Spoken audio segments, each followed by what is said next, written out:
kung totoo na gusto niyong pauwiin si Zaldico, bakit wala pa tayo naririnig na galaw para kanselahin ang passport nito? That's number one. Di ba? Bakit wala pa pong gumagalaw? Ano pang hinihintay natin? At may mga sinasabi po na naghahatid ng bilyong-bilyong cash. Saan? Wala bang paraan para mag-apply ng search warrant sa mga lugar na ito na magkaalaman? May mga vault ba dyan sa loob na yan? Hindi. Kasi due process kasi, ewan ko na lang po sa ibang mga bansa, kapag ganito po pinag-uusapan, opo, agad-agad na pong inaalam doon sa loob ng bahay nila kung saan nila iniimbak ang pera nilang ninanakaw nila.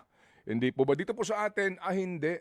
Due process pa rin. Sandali mga kapatid kasi ayaw natin ubusin tong ating oras sa pamamagitan po nitong ating pong mga pananaw sa mga isyong ito. Pero one thing is sure kahapon. Okay? Itong si Roberto Bernardo, limited at selective ang memory nito. True FM.